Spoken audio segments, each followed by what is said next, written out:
बहुत स्वागत है आप सभी का। आप देख रहे हैं द राजनीति का विशेष सेगमेंट खबर और विश्लेषण। मैं हूं जब्बार खान।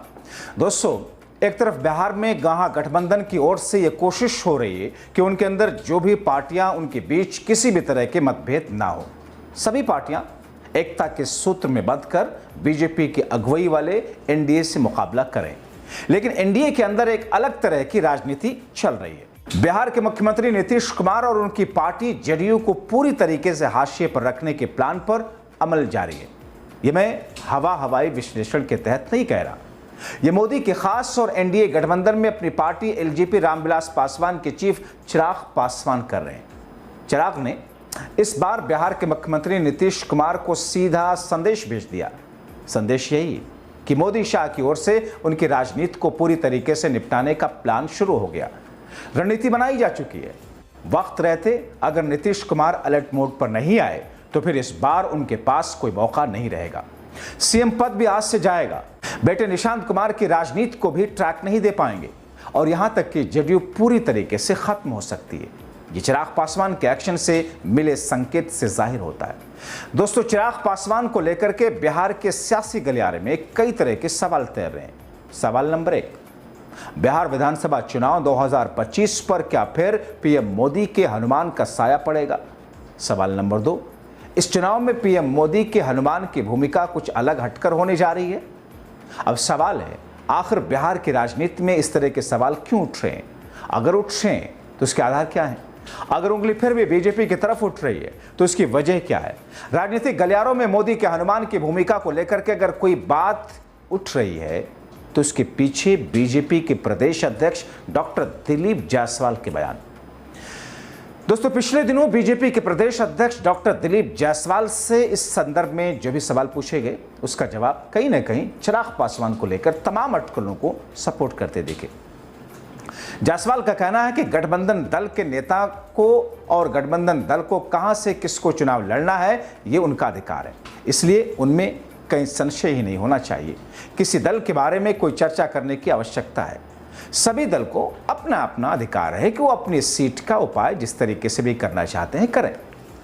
उनसे जब पूछा गया कि एलजेपी आर के रणनीतिकार केंद्रीय मंत्री चिराग पासवान को उनकी पार्टी विधानसभा का चुनाव वो भी अनारक्षित सीट से लड़ाना चाहती है, बीजेपी प्रदेश अध्यक्ष जायसवाल कहते हैं पार्टी के सदस्य अपने मुखिया की सफलताओं में अपनी सफलता देखते हैं तो इसमें कोई खराबी नहीं।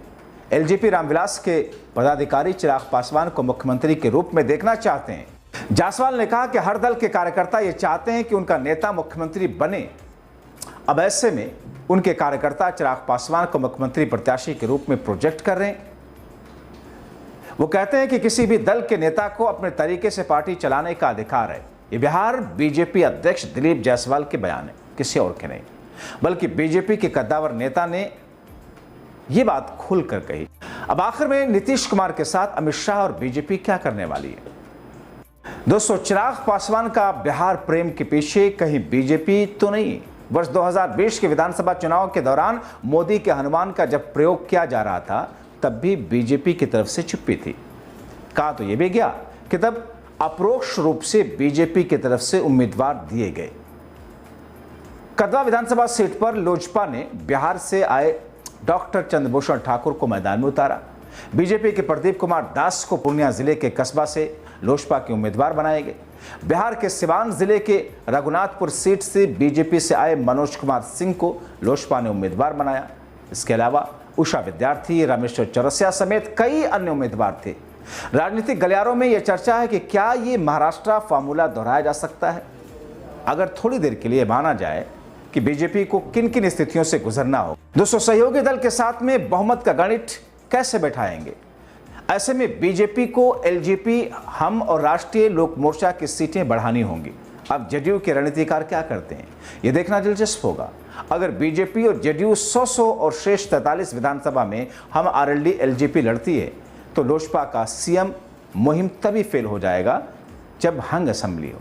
फिलहाल ऐसा होता दिख नहीं रहा, लेकिन नीतीश को तो संकेत मिल गए बीजेपी के सबसे बड़े चाणक्य अमित शाह क्या करने वाले।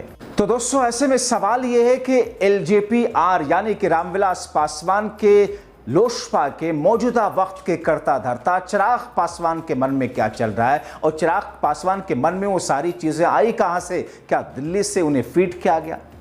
क्या भारतीय जनता पार्टी के आलाकमान की तरफ से उनको कोई नई लाइन, नई राह सुझाई गई है और उसी नई लाइन और नई राह के जरिए वो आगे बढ़ रहे हैं?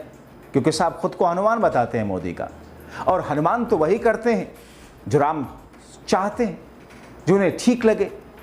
तो ऐसी स्थिति में एक सेवक के तौर पर खुद को दर्शाने वाले चिराग पासवान क्या मोदी की राजनीतिक सेवक के तौर पर बिहार की राजनीति में बीजेपी की सेवा देने के लिए अपनी रणनीति को अमित शाह, चाणक्य अमित शाह के नजरिए से आगे बढ़ने की कोशिश कर रहे हैं?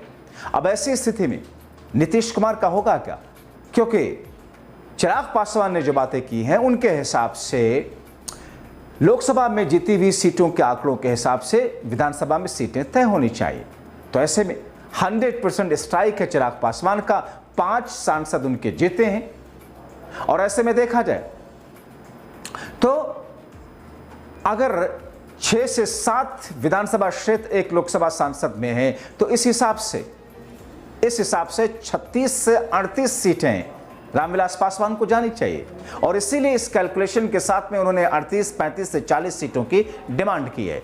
तो अगर 35 सीटें, 40 सीटें रामविलास पासवान को ही बीजेपी दे देगी जो पिछली बार एनडीए में नहीं थे, तो फिर सीटें तो घटेंगी बीजेपी और जेडीयू की ही।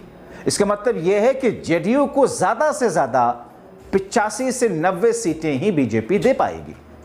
वो जेडीयू जो पिछली बार सबसे ज्यादा सीटों पर लड़ी थी, 115 सीटों पर लड़ी थी, 115 सीटें लड़ करके 43 सीटें जीती थी।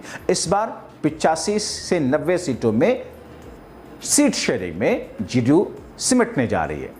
चिराग पासवान को खुश और चिराग पासवान को आगे की राजनीति में अपने राजनीतिक ट्रैक को मजबूत करने के लिए बीजेपी एक नए तरह का हथकंडा और दांव आजमा रही है।